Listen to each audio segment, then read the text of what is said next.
descubrimiento de América, los castellanos se fueron expandiendo por todo el Mar Caribe. Era natural que tarde o temprano llegase a los territorios mexicas. La base inicial de dicha expansión fue en la isla española actual Santo Domingo, cuya conquista fue contemplada por el gobernador Fray Nicolás de Obando en 1501. Posteriormente, y siempre bajo órdenes reales, fueron enviándose expansiones de conquistas y colonización a Panamá. En 1508, con Vasco Núñez de Balboa, Puerto Río, con Juan Ponce de León y Jamaica de Juan Esquivel en 1509 y Cuba en 1511, con Diego Velázquez de Cuellar desde Panamá, el gobernador Pedrarias Dávila iniciaría la conquista en el insisto centroamericano, dirigiendo expansiones hacia el norte, y desde Cuba en 1519 se lanzaría la conquista de México.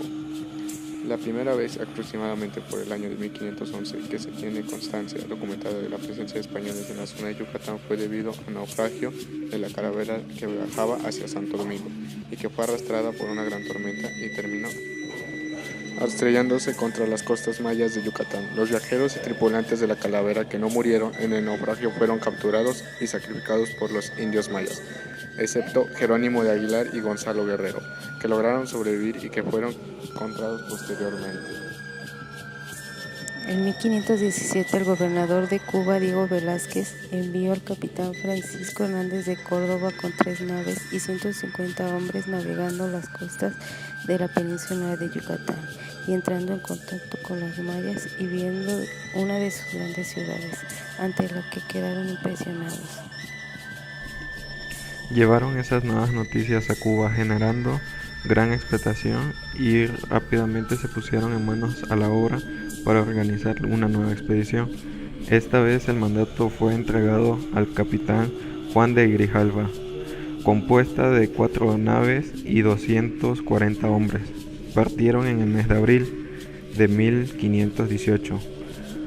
Costearon en el Golfo de México por Catoche, Tabasco, y llegaron al río de Tuxpan, en donde se produjo el primer encuentro entre un gobernador de Moctezuma II y un español. Tras el éxito de estas últimas expediciones, Diego Velázquez no tardó en preparar una nueva aventura para continuar explorando las costas mexicanas, buscando algún punto conveniente para poblar y fundar ciudades, aunque esta no fuera oficialmente el motivo de la misma, sino comerciar y explorar únicamente. Aún no sabían que en el interior de esas costas se encontraba el gran imperio azteca, si bien había oído algunas historias sobre grandes ciudades y riquezas. La expedición llegó el 11 de marzo de 1519 a las desenvolturas del río Grijalva, junto a la ciudad de Potochán, donde se produjo la primera batalla que fue expedición de la conquista de México. Fueron atacados por los indios chontales. Hernán Cortés intentó tomar la ciudad mediante una maniobra de distracción, pero fueron sorprendidos y tuvieron que atacar de frente a los numerosos indios, viéndoseles tras de una dura batalla. La primera entre mayas y españoles, la batalla de Ceuta. La ciudad fue tomada en nombre del rey de España y se realizaron todos los trámites legales y se fundó Villa de la Santa María de la Victoria, primera ciudad hispana construida en Mesoamérica. En ese lugar fue donde los caciques mayas entregaron a varias mujeres a los capitanes españoles como símbolo de paz y amistad entre ambos pueblos, entre ellas la famosa Malinche, que acudiría de intérprete entre el maya y el náhuatl. Allí pasaron varios días de descansar y curar a los heridos, y finalmente partieron hacia la norte costera del Golfo de México hasta llegar a San Juan de Ulúa, donde fundaron Villarrica de la Veracruz. La vida continuaba en Veracruz de forma muy difícil y complicada. Se habían dado cuenta de que el lugar no era el más adecuado para vivir y comenzaron a explorar los alrededores en busca de un lugar más apto.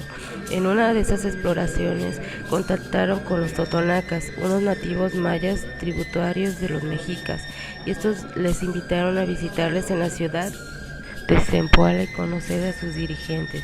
Para allá fue Cortés con algunos hombres y se entrevistaron con ellos. Les dijeron que los mexicas les tenían sometidos a una tiranía insoportable, robándoles a jóvenes para sacrificarlos o usarlos como esclavos, cuantiosos tributos, y también abusaban de sus mujeres. Cortés vio la oportunidad y le ofreció aliarse con ellos para quitarles el yugo mexica de encima. Los totonacas aceptaron sin dudarlo. Estos indígenas serían los que posibilitaron, junto a otros muchos, la conquista de México por los españoles gracias a su apoyo local y el aporte de numerosos guerreros. Una vez asegurada la alianza con los totonacas y reforzadas las defensas de Veracruz, Cortés dio 2 nuevos golpes de mano para afianzar la expedición. Envió una nave con emisarios a Castilla para informar y justificar sus acciones ante el rey Carlos I de España y ante las insistentes protestas de los partidarios de regresar a Cuba. Embarrancó las naves que les quedaban para evitar la huida de esos descontentos, que tuvieron que tragarse por sus protestas y seguir colaborando en esa alocada aventura. Partieron de Cholula y por el camino fueron recibiendo a más emisarios de Moctezuma, evitándoles a volver de por donde habían venido, pero Cortés siempre se mantuvo firme en que no lo harían. El 6 de noviembre de 1519 llegaron al borde del gran lago de Texcoco, donde fueron recibidos por su sobrino de Moctezuma, Cacatzin, junto a otras personalidades de México.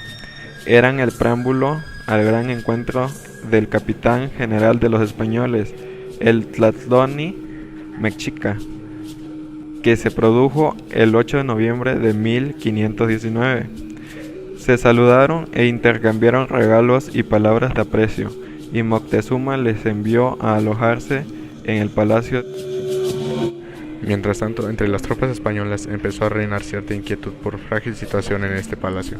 Una sola orden del emperador mexica podía acabar con todo ello, de todo un plumazo. Por ello trataron de convencer a Cortés de coger prisionero a Moctezuma y utilizarlo como escudo defensivo contra cualquier intento de ataque contra ellos. Buscaron una excusa y rápidamente la encontraron. Unos recaudadores mexicas visitaron la ciudad aliada de Copoala, aliados de Cortés, y trataron de cobrar tributo y de llevarse a unos jóvenes para sacrificio. Pero los totonacas se negaron, argumentando que se había examinado las tales obligaciones y que pensaban obedecer. Esto provocó la reacción mexica, provocándose un enfrentamiento que terminó con la muerte de alguacil español llegado a Veracruz, Juan de Escalantes. 6 soldados españoles y un alto número de indios totonacas. Esta noticia llegó rápidamente a oídos de Hernán Cortés en Tenochtitlán, y fue argumentado utilizando que Moctezuma, acusándole de haber ordenado semejante ataque, a lo que el emperador se negó, pero al final tuvo que acceder de prisionero y puesto bajo vigilancia en su propio palacio. La situación era insostenible. Los españoles se mantuvieron refugiados en el palacio, pero los ataques mexicas y el paso del tiempo estaban acabando con muchos soldados y con sus provisiones. Cortés ordenó a Moctezuma que apacigüe a su pueblo y lo mandó a la azotea del palacio para que mandase a sus súbditos detener los ataques y a volver a sus casas, ya que según él los españoles habrían prometido salir de la ciudad al día siguiente. La respuesta de su pueblo se le devolvió. Fue una cartera pedrada enfrente de la que terminó ocasionando la muerte de varios días después. El escudo protector de Tlatoani había desaparecido. Ahora sí que tenía que salir de allí como fuera. La accidentada retirada española tuvo lugar el 30 de junio de 1520 y fue ejecutada en dirección de Tacuba. Se realizó por la noche tratando de escapar sin ser vistos, pero los mexicas estaban muy vigilantes y atacaron sin piedad a los huidos españoles. Por el camino fueron muertos casi la mitad de los soldados, y los que tuvieron la suerte de morir en sus capturas fueron sacrificados en los templos mexicas. Esta fue conocida como la Noche Triste, uno de los episodios más tristes de la conquista de México desde el punto de vista español.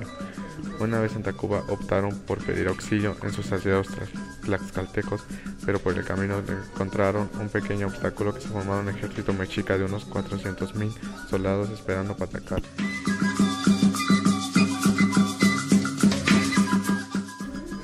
La caída de Tenochtitlán. El primer paso para iniciar el asedio de la ciudad fue el de cortar el agua del acueducto de Chapultepec. Dicho acueducto estaba vigilado por una guarnición mexica que fue aniquilada por los capitanes Pedro de Alvarado y Cristóbal de Olid.